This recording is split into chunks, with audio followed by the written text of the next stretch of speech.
ታላቂቱ ሀገር ነነዌ በ3 ቀን ትገለበጣለች ብሎ አዋጅ አስነገረ። እነዚህ ሰዎች ሲጾሙ የኃጢአት ይቅርታን ሰጥቶ እግዚአብሔር በእነሱ ላይ የላከው እሳት ዛፍ ላይ ወጥቶ ፍርዱ እንዳይታጎል ከዛፉ ላይ አርፎ ከዛፉ ጥቂት በልቶ ከመሬቱ በልቶ ጥቂት ተመልሷል። ሰዎቹን አገሪቱን ሳያቃጥል ማለት ነው። ስለዚህ ጾም የኃጢአት ይቅርታ ምንጭ ነው። ቅዱስ ባስልዮስ ዘቂሳርያ አንድን ሰው ለጠንቋይ የተገዛን ሰው በንስሐ ስሬት ያሰጠው 40 ቀን አጽሞ። ፈሪነትና ስንፍና ሰው በምድራዊነት መክሊቱን እንዲቀብር የሚያደርጉ 2 መሰረታዊ አውሬዎች ናቸው። እነዚህ ፈሪነትና ስንፍና። ይሄን ባደርገውሳ ቢበላሽብኝሳ፣ ይሄን ብናገርሳ እነገሬ ቢተቹኝሳ፣ እንዲህ ብሰራሳ እንዲህ ቢሆንብኝሳ። የፈሪነት ነው። ምንድነው ያለከ? መክሊቴን እነግዳለሁ ስል የባልት ሌቦች ቢወስዱብኝሳ ነበር ያለ። ፈሪ ሰው አያፈራም። አጉል ድፍረት ሳይሆን ምን ይሉኝ እነዚህ ብሉኝ ቢበላሽብኝ ብከስር እንዲብል ብሎ ማሰብ። ሁልጊዜ እየፈራ ነው ሰው ችግሩን ይዞ የሚኖረው። ሰው በዚህ ዓለም ሲኖር እንግዳ ነው። ለመክሰርም ለማትረፍም ተዘጋጅቶ መስራት አለበት። አስቦ ይሰራል። ከከሰረም እልም ይላል።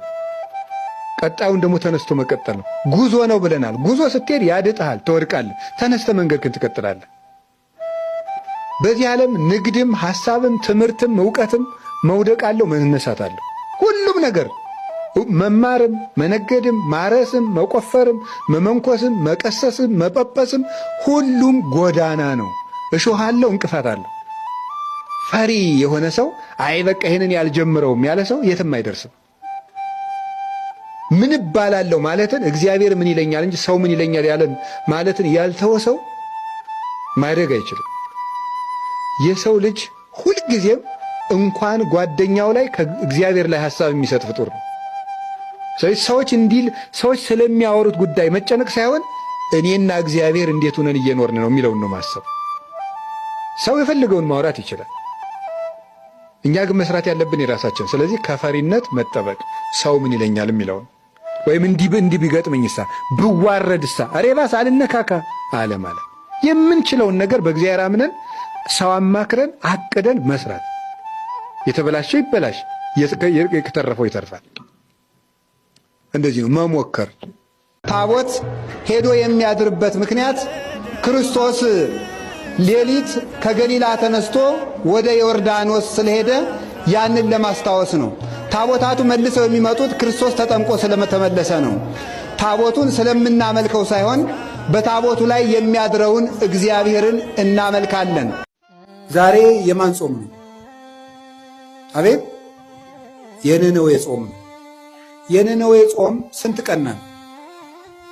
3 ቀን። ለምን የተጠቀሙ ሰዎች ናቸው የነነዌ ሰዎች? ለመዳን የተጠቀሙ ሰዎች። ጊዜ ያያችሁ እንዴት እንደሚጠቅም። በስንት ዓመት ያጠራቀሙትን የኃጢአት ግም 3 ቀን ተጠቅመው ነው ያፈረሱት ማለት። ጊዜ እንዴት እንደሚጠቅም 3 ቀን እንዴት እንደጠቅም። 3 ቀን ሀገር አዳነች። እኛ አሁን 50-60 ዓመት ሀገር ማዳን አቅቶን፣ 3 ቀን ግን ሀገር አድኗል። ሀገራችን እንድትድን እኛም እንድንድን ከፈለግን ጊዜውን እንጠቀምበት። ለምን? ለመዳን። የመዳን ቀን ዛሬ ነው፣ ከዛሬም አሁን ነው አለ።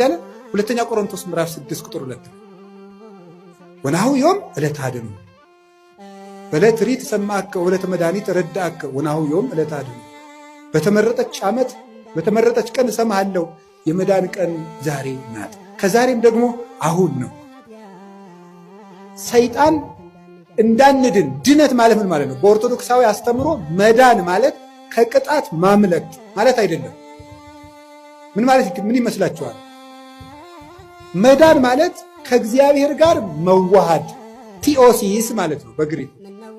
ከእግዚአብሔር ጋር መዋሃድ፣ ሱታፌ አምላክ፣ ከእግዚአብሔር ጋር መኖር ነው መዳን ማለት። ድነት ማለት ይሄ ነው።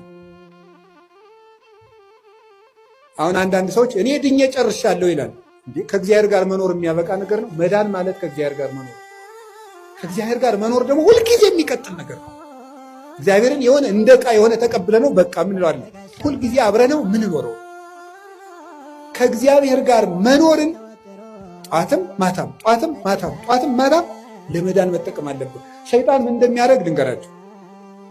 አንዱ መሰረታዊ የሰይጣን ተንኮል ጊዜ ከሰጠን ነገ ስለዚህ ልነግራችሁ እችላለሁ።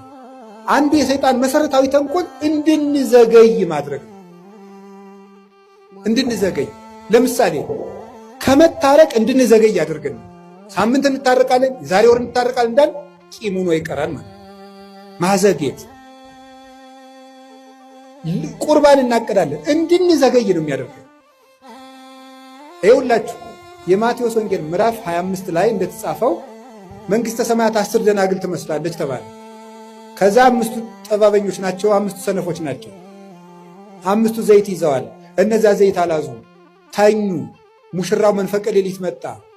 እነዚያ ግን ዘይት አልነበራቸውም፣ ሊገዙ ሄዱ። ተመልሰው ሲመጡ ምን ሆኖ ቆያቸው? በሩ ተዘግቶ። የእነዚህ ሰዎች ከፍተኛ ችግር ምንድን ነበር? መዘግየት ነው። መዘግየት ነው በር ያዘጋባቸው።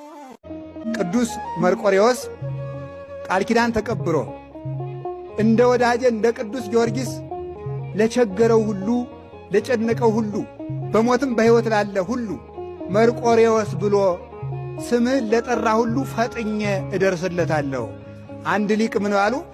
መርቆሬዎስ አሉ ገና መርቆ ሳይሆን መ ሲባል ይደርሳል ይላል። በጣም ፈጥኖ ከመድረሱ ይደርሳል። እንደ ባልንጀራው እንደ ቅዱስ ጊዮርጊስ ኦ ፍጡር ረድኤት እምሩፀ ተነፋስ ወአውሎ ለዘይፄዋ አከበ ተወክሎ አምኖ ለሚጠራ እምሩፀ ተነፋስ ወአውሎ ከነፋስ ፈጥነ ትደርሳለህ ይላል። ከነፋስ ቅዱስ መርቆሬዎስ ፈጥኖ ይድረስላችሁ ለሁላችሁም። ይህንን አድርጎ ቅዱስ መርቆሬዎስ አረፈ፣ ለወዳጆቹ ቃል ኪዳን ሰጠ። ቅዱስ መርቆሬዎስ ካረፈ በኋላ በቅዱስ ባስልዮስ ዘቂሳርያ እና በቅዱስ ጎርጎርዮስ ዘመን ኡልያኖስ የሚባል ከሃዲ ንጉሥ ተነሳ። እውነት ቤተ ክርስቲያን ልክ እንደ ዮሐንስ መጥምቅ እንደ ድንግል ማርያም ከፍ አድርጋ ልታከብረው የሚገባ ሰማዕት ቅዱስ መርቆሬዎስ ነው፣ እንደ ቅዱስ ጊዮርጊስ። ለምን በሉኝ? ቅዱስ መርቆሬዎስ ቤተ ክርስቲያንን በአንድ ዘመን ያሻገረ የቤተ ክርስቲያን ድልድይ ነው። እንዲሁ ተጋድሎ የሞተ ብቻ እንዳይመስላችሁ።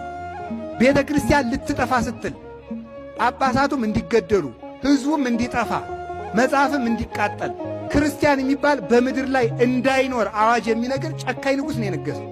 ክርስትና ሊቋረጥ ሲል ሰንሰለት ሆኖ ያሻገረ ነው ቅዱስ መርቆሬዎስ። የቤተ ክርስቲያን መሰላል ነው። ከዚያ በኋላ ቅዱስ ባስልዮስ ከታሰረበት እስር ቤቱ ሲገባ የቅዱስ መርቆሬዎስ ስዕል አገኘ። ቅዱስ ባስልዮስ አለቀሰ። ሰቅሰቅ ብሎ ቅዱስ ጎርጎርዮስ ባስልዮስ አለቀሱ። ኋላ ዘወር ቢሉ ስዕሉ የለም። የት ሄዶ ነው ሲሉ ከትንሽ ቅጽበት በኋላ ስዕሉ ከስዕሉ ላይ ያለው የሰይፍ አንደበት ደም እየተንጠበጠበበት ተመለሰ። ስዕሉ ራሱ ነው።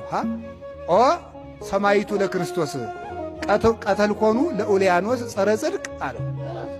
የክርስቶስ ሰማይት የክርስቶስ ወታደር መርቆሬዎስ ኡልያኖስን ገደልከው እንዴ ቢለው ደነነ ሲል ከመእወ ዘይብል ከመኦሆ ከመእወ ስንክሳሩ ከመእወ ይላል።